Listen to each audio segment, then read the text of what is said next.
Hi everyone, it's Lauren. I hope you're all doing really well. Today I'm going to be talking through all of the books that I read in the month of August. As always, there'll be links to all of these in the description box below if you are interested. So the first book that I finished was our pick for the Feminist Orchestra book club that I run with Jean, and that was Sammy by Audre Lorde, a new spelling of my name, and she's called it a biomythography. I hadn't read very much Audre Lorde before, but I was really interested to pick this up because I've heard nothing but good things about her writing, and she self-describes as a black lesbian mother warrior poet. So very interesting. She's had a very varied life, and this is her autobiography spanning her childhood up until I guess her early 20s, living in New York, working out that she's a lesbian and what it was like in that scene at that time.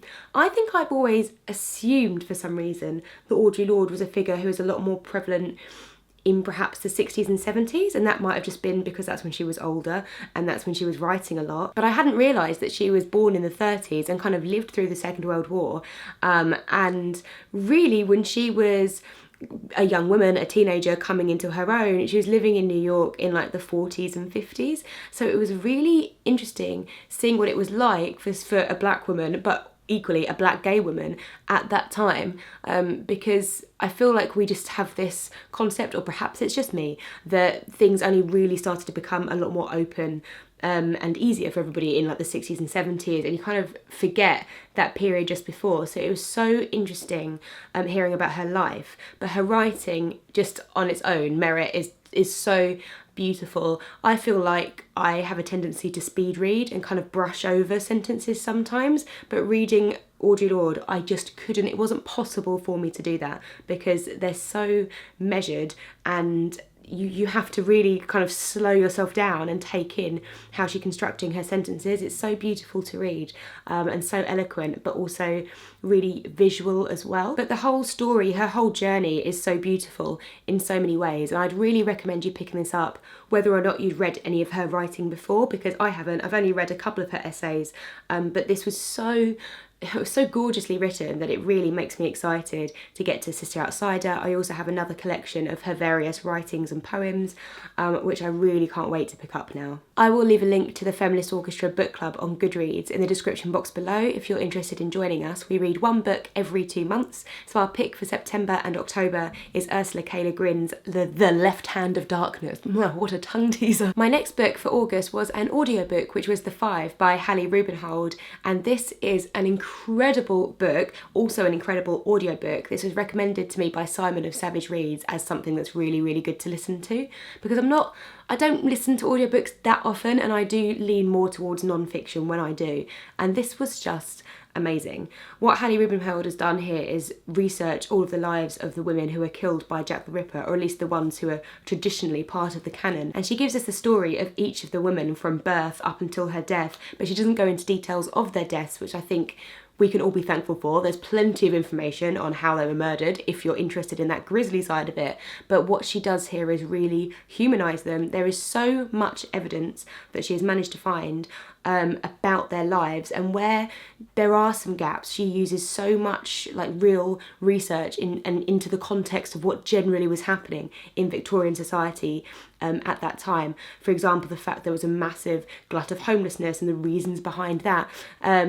And it's just amazing to see these stories fleshed out, and you can identify with them so much. And the other side of it, which I thought was fascinating, is that really for at least 3 of the women, if not 4 of them, they wouldn't have identified as prostitutes at all. In fact, there's no evidence that 3 of the women were ever engaged in prostitution or anything remotely like it. And it's just so fascinating to realise that we have just pigeonholed these women over the years because somebody said they were prostitutes once, and everyone just ran with that narrative, even though there's so much evidence to show that they weren't. And what she does really skillfully is make you identify with these women so much that even though you know how their stories end, you're sort of willing them to make different choices, because, you know, so many of them were victims of things like alcoholism. There was reasons for them becoming destitute, and you knew their lives were just going to progressively get worse and worse and worse, to the point where they're living on the streets. and you hope so much that they're going to somehow make different choices and escape this cycle. And it's nuts that it takes a book like this for you to really actually empathise with these women as women, and not just victims of this glamorous murder, or these women of the night who are just sort of smaller characters in the main attraction, which is Jack the Ripper. Next I read The Shadow of What We Were by Luis Sepulveda, which is set in Chile, as you can see, and it's about, there's these four or five men who are looking back on their time during Pinochet's coup. So all of them were kind of members of the Communist Party, and it's about what happened in Chile at that time, when hundreds of people who were seen to be on the left were just completely murdered or just disappeared and sent to awful camps. And this is what I really enjoyed about this book is it almost plays like a film. Each chapter feels very visual. It's very kind of scenic, is that even a word? Like, it feels like you jump from scene to scene, and I could really visualise this as a film. And he's got a lot of almost kind of absurdist humour in here, and it's quite wry, and I think it works really well with something which is obviously such a difficult topic. It almost felt similar in tone to Gabriel Garcia Marquez, where it's quite similar actually, where odd things are happening but he's dealing with quite difficult subject matter.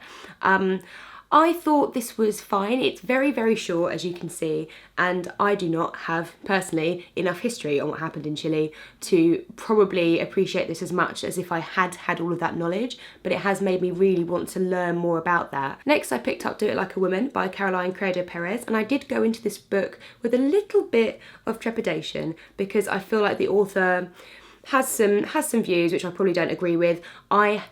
Obviously, I'm not an expert in everything she's ever said, but I do find that she can be quite white feminist, she can be quite trans misogynistic, but I have been wanting to film a video where I talk about different feminist book recommendations. So I thought, well, in the interest of research, at least I will give this a go and see what it's like. And in hindsight, I'm so glad that I did, because there are hundreds, it must be hundreds, maybe I'm exaggerating slightly, but there are so many women who she features in this book, and it's not really about her, or even really about her views as such. It's much more about giving you so many different examples of women all over the world in various different fields who have achieved something amazing, essentially. So it's split into different chapters, like doing it like a woman, speaking like a woman, advocating like a woman, and I have learnt about so many amazing women. For one, such as the person who was the first woman to walk solo across the Antarctic, and then these pair of sisters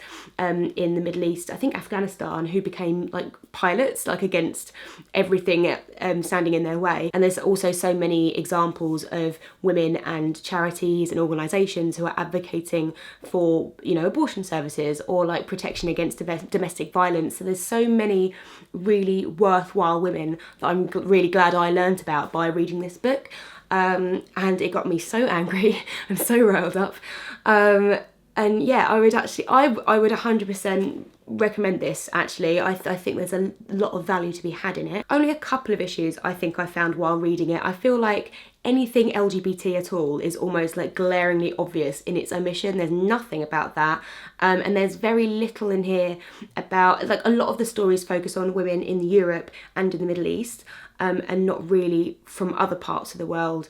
I mean, can you do a book which is about everyone all the time? I don't know, but just in the interest of letting you know what's in here, I feel like she's focusing on specific issues, probably not very intersectional issues. So I think that's a fair criticism of the book, but I think there's also so much good in here. So I would especially recommend this if you're looking to be inspired about women who are doing some amazing things, and also just to be a little bit inspired about how much one person can achieve. I think this is, especially now, in what's happening with the environment, in politics, all over the world, you sometimes forget how much one person can really do, and all of us are normally very happy to kind of sit back and let somebody else sort it out for us. And reading something like this, I think it really gave me a little kick up the backside, to be a little bit more vocal and a little bit more active in those areas, which I think are important. And finally, I read something completely different. This has been quite a varied reading month actually, but I picked up The Gloaming by Kirsty Logan.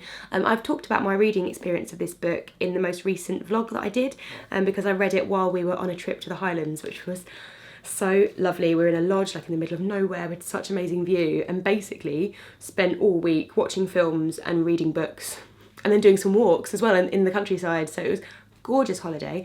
But this was a really, really perfect read to read while I was in Scotland as well. This is set on an unnamed Scottish island, and it's about a family. We are mostly following the middle daughter, Mara, and it's about how they cope with loss within the family, but it plays with so many different themes, and one of the biggest themes is the sea and the earth and nature. Her writing is so descriptive, really evocative of fairy tales. There's big themes of selkies or mermaids in here, because Mara meets a woman who performs as like a mermaid all over the world in like travelling shows. And it does feel quite mournful in some places, because you're dealing with the passage of time, you're dealing with death, with loss. On this island, whenever people die, they sort of gradually start turning into rock, and then they go and stand on the cliff all together as statues forever. And there's so many, like a couple of little bits of magic, but interspersed with like just modern day Scotland, which I thought was really brilliantly done. And I loved how those themes were then connected with the sea, and like the sea taking away from the land, eating away from people's lives, like the sea wanting your secrets, the sea wanting some kind of peace offering, I suppose. Yeah, I think it was knitted together really well, and I would recommend it, especially if you enjoyed A Portable Shelter, which is Kirsty Logan's book of short stories. I prefer that and this, I think, to The Grace Keepers, which is her book about sort of a bear and a girl on a travelling circus, which is nice, but it feels like in a different world, whereas this feels like a magical version of our own world, which I think I just really enjoy. So that was my August. I'd love to know what you've been reading this summer. I just think I get so much read in the summer. I don't get very many videos filmed, I will grant you that, but I feel like I read so much more just because you sort of, relaxing, and it's really nice. So I'd love to have any more recommendations from you that you've been really enjoying recently. Also let me know if you've read any of these, and we can have a little chat in the comments, and I'll see you in my next video. Bye!